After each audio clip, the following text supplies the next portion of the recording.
Viewers, कैसे हैं आप सब। उम्मीद करती हूँ आप सब खैर आफियत से होंगे। आज का हमारा जो टॉपिक ऑफ डिस्कशन है वो है वर्क एंड एनर्जी। तो आज हम डिस्कस करेंगे important MCQs on this topic. So first of all, without wastage of time हम चलते हैं आज के अपनी टॉपिक की डिस्कशन की तरफ। तो यहाँ पे हमारे पास मौजूद हैं एमडी कैट से रिलेटेड वर्क एंड एनर्जी के मुतालिक एमसीक्यूज। और जो व्यूवर्स हमारे चैनल पे नए हैं वो हमारे चैनल को लाइक करना, शेयर करना और सब्सक्राइब करना मत भूलें। चलें जी, चलते हैं अपने first of all first MCQs पर। हमारे पास फर्स्ट एमसीक्यूज गिवन है, वाई डन कब जीरो होगा जब एंगल क्या हो फोर्स एंड डिस्प्लेसमेंट के दरमियान। हम जानते हैं फोर्स एंड डिस्प्लेसमेंट जो है वो हमारे पास कॉज का मतलब उसमें आता है, वर्क का फार्मूला है F D cause of theta. और कॉज हमारे पास कब जीरो होता है, तो कॉज तब जीरो होता है जब हमारे पास एंगल 90 हो या हमारे पास एंगल 270 डिग्री हो। तो हम जाएंगे ऑप्शन सी के साथ। नेक्स्ट हमारा एमसीक्यूज है, a body of mass 6 kilograms under a force which cause displacement is given by this peter where T is the time the work done by the force in 2 second is. आपने बिल्कुल simple करना है। आपने क्या करना है कि आपने फार्मूला लगाना है 1/2 mv का square, work is equals to kinetic energy. तो आप वो लगाएंगे तो क्या आ जाएगा आपके पास 1/2 mv का स्क्वायर का आप फार्मूला लगाएंगे तो आपके पास आंसर आएगा 3 जूल। नेक्स्ट हमारे पास एमसीक्यूज है, in lowering the box slowly in the downward the student perform which work. कुछ बच्चे ये होंगे जो कहेंगे कि लोअरिंग बॉक्स को नीचे की तरफ लेके जा रहे हैं तो हमारे पास जो वर्क है वो नेगेटिव होना चाहिए, लेकिन वर्क नेगेटिव नहीं है। आप इसको इस तरह समझ सकते हैं, अगर आप किसी कुएं में से पानी निकालना चाहते हैं तो आप क्या करते हैं, आप जो वो बाल्टी होती है उसको आप लोग नीचे की तरफ फोर्स लगा के नीचे की तरफ लेके जाना चाहते हैं। तो आप एक्चुअली कर क्या रहे हैं, उसको नीचे लेके जाएंगे और पानी को ऊपर लेकर आएंगे। तो ये हमारे पास हम फोर्स नीचे लगा रहे हैं लेकिन हम वर्डन ऊपर लेके आने के लिए कर रहे हैं। तो ये हमारे पास नेगेटिव वर्डन नहीं होता, ये हमारे पास पॉजिटिव वर्डन होता है। नेक्स्ट हमारे पास है फोर्स गिवन है, ठीक है। ये आपने क्या करना है कि हमारे पास 2 पॉइंट्स पे गिवन है, डिस्प्लेसमेंट गिवन है। डिस्प्लेसमेंट पहले निकाल लेंगे तो ये इसको करेंगे 6 में से 2 गए तो 4i और 5 में से 3 गए 2j। इनको आप सॉल्व करेंगे तो आपके पास 10 जूल आ जाएगा। नेक्स्ट हमारे पास है work done along a close path. Close path पे वर्क डन जीरो होता है क्योंकि डिस्प्लेसमेंट जीरो होता है, ठीक हो गया। नेक्स्ट हमारे पास which one of the following force always perform negative work. Negative work कौन परफॉर्म करता है, तो वो हमारे पास फ्रिक्शन फोर्स परफॉर्म करती है। सेंट्रीपिटल ग्रेविटेशनल फोर्स वो हमारे पास हमेशा जो है वो नेगेटिव वर्क परफॉर्म नहीं करती, वो डिपेंड करता है डायरेक्शन पे, लेकिन फ्रिक्शनल फोर्स हमेशा नेगेटिव वर्क परफॉर्म करती है। तो हम जाएंगे ऑप्शन सी के साथ। नेक्स्ट हमारे पास है body of 80 kilogram mass given है, एक्सेलरेशन गिवन है, ठीक है। और वो बता रहा है कि वो किस में, क्लोज पाथ में। तो अपने वर्डन बता रहे हैं, जब उसने बता दिया कि वो क्लोज पाथ है तो वर्डन हमारे पास क्या हो जाएगा, जीरो हो जाएगा। नेक्स्ट हमारे पास है a boy is holding a body of mass 10 kilogram at height of 10 metre. उसने होल्ड किया हुआ है मतलब उसका डिस्प्लेसमेंट जीरो है, तो इसका मतलब है कि इसका वर्डन जो होगा वो क्या हो जाएगा, वो जीरो हो जाएगा।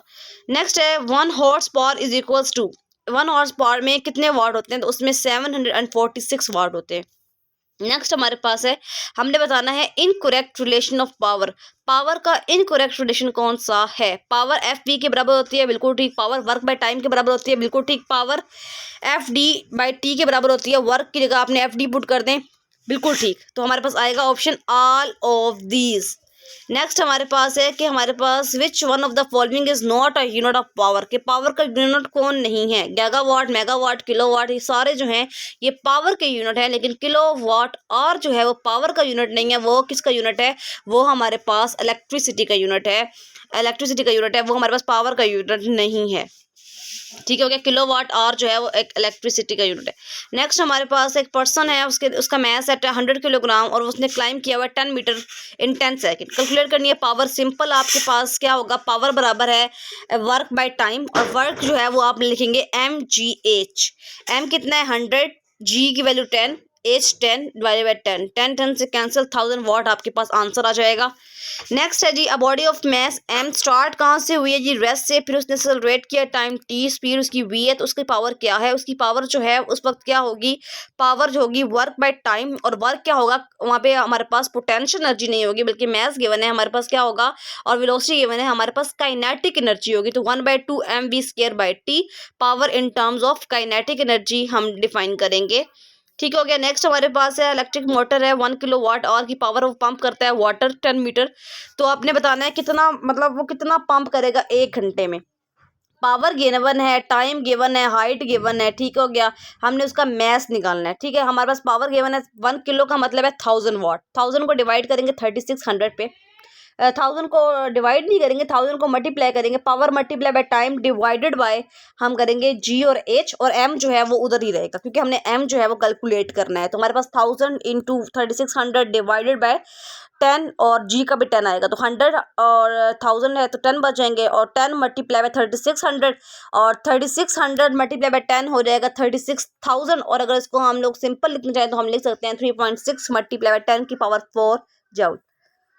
नेक्स्ट हमारे पास है 1 वाट जो है वो किसके इक्वल है? 1 वाट जूल पर सेकंड के इक्वल है, 1 वाट न्यूटन मीटर पर सेकंड के इक्वल है। W बाई टी 1 वाट होता है, FD बाई टी 1 वाट होता है, लेकिन FD जो है वो वर्क होता है, वो पावर नहीं होती, वो 1 वाट के इक्वल नहीं होता। तो हम जाएंगे both A and B, C गलत है, पहले दो ऑप्शन जो है वो बिल्कुल ठीक है।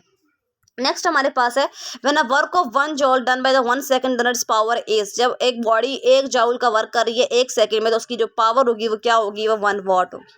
नेक्स्ट हमारे पास एक मैन है, उसका मैस है 70 किलोग्राम। ठीक है, कि हाइट कितनी है उसकी 3 मीटर, और टाइम कितना है 2 सेकंड। हमने उसकी एवरेज पावर निकालनी है। ठीक है, हम क्या करेंगे? हम mgh/t करेंगे। ठीक हो गया। m हमारे पास गिवन है 70, g की वैल्यू 10, h की वैल्यू 3, डिवाइड करेंगे 2 पे, हमारे पास आ जाएगा, क्या आ जाएगा हमारे पास? mgh करके हम करेंगे तो हमारे पास क्या आ जाएगा? हमारे पास आएगा 1050 वाट। ठीक हो गया, 1050 आएगा। नेक्स्ट हमारे पास है when a body move upward, जब एक बॉडी मूव करती है अपवर्ड तो उसकी जो पोटेंशियल एनर्जी है वो ज़्यादा होती है, जबकि उसकी काइनेटिक एनर्जी कम हो रही होती है। तो हम कहेंगे इंक्रीजेस। जब वो ऊपर जा रही है तो उसकी पोटेंशियल एनर्जी बढ़ रही होगी, लेकिन उसकी जो काइनेटिक एनर्जी है वो क्या हो रही होगी? कम हो रही होगी।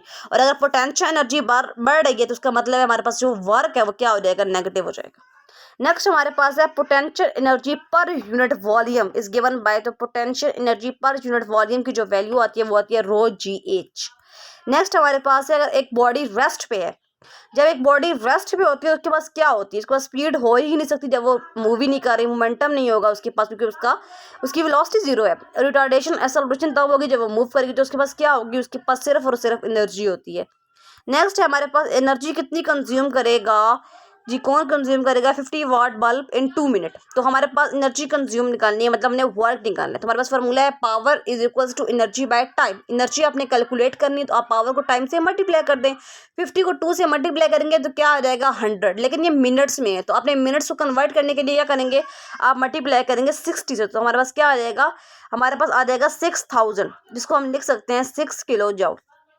नेक्स्ट हमारे पास है if a compressed spring is dissolve in an acid, जब एक कंप्रेस्ड स्प्रिंग को हम डिजोल्व करते हैं एसिड में तो क्या होता है? जब हम कंप्रेस्ड स्प्रिंग को एसिड में डिजोल्व करते हैं तो उसका टेम्परेचर इंक्रीज होता है एक तो, और इसके अलावा से जो काइनेटिक एनर्जी है वो क्या होगी? इंक्रीज होगी। नेक्स्ट हमारे पास है जो momentum of particle is equals to kinetic energy. अगर हम मोमेंटम को काइनेटिक एनर्जी के इक्वल कर दें, मतलब mv is equals to 1/2 mv square, तो हमारे पास वेलोसिटी की वैल्यू क्या आएगी? तो mv is equals to 1/2 mv का स्क्वायर, ये वाला m इस m से कैंसिल, ये एक v से कैंसिल, तो हमारे पास आएगा v इज इक्वल्स टू 2। आप इसको सिंपल करके सॉल्व करके देख सकते हैं। तो हमारे पास जो वेलोसिटी की वैल्यू आएगी वो क्या आएगी? 2। नेक्स्ट हमारे पास है work done on a body equals the change in its. Work done जो है वो इक्वल हो सकता है चेंज इन पोटेंशियल एनर्जी हो सकता है, चेंज इन काइनेटिक एनर्जी हो सकता है, चेंज इन टोटल एनर्जी हो सकता है, हमारे पास कोई पॉसिबिलिटी भी हो सकती है, तो हम लगाएंगे ऑल ऑफ दीज। नेक्स्ट हमारे पास MCQs है if the speed of an object is double, अगर स्पीड डबल हो जाए तो मोमेंटम इंक्रीज होता है 2 टाइम, क्योंकि एक स्पीड का मोमेंटम के साथ डायरेक्ट रिलेशन है। लेकिन अब बताना क्या है कि काइनेटिक एनर्जी क्या होगी? जब स्पीड डबल होती है तो काइनेटिक एनर्जी के साथ क्या रिलेशन बनता है? काइनेटिक एनर्जी बराबर है 1/2 mv का स्क्वायर, तो उसके साथ जो रिलेशन है वो डायरेक्ट तो है लेकिन स्क्वायर के साथ, तो वहाँ अगर डबल हो रही है तो यहाँ पे कितनी हो जाएगी? काइनेटिक एनर्जी 4, काइनेटिक एनर्जी होगी 4 टाइम बाई इंक्रीजिंग। अगर हम स्पीड को डबल करेंगे तो हमारे पास काइनेटिक एनर्जी जो है 4 टाइम होगी, क्योंकि उसका रिलेशन डायरेक्ट स्क्वायर के साथ है। ठीक हो गया। ये थे आज के हमारे MCQs। उम्मीद करती हूँ आपको आज की वीडियो बहुत अच्छी लगी होगी। अगर आपको ये वीडियो अच्छी लगे तो उसको शेयर करें, लाइक करें, सब्सक्राइब करें। ठीक हो गया। इंशाल्लाह जल्द मुलाकात होगी एक नेक्स्ट वीडियो के साथ, एक नई टॉपिक के साथ। तब तक के लिए अपना ख्याल रखें। फ़ी अमानिल्लाह।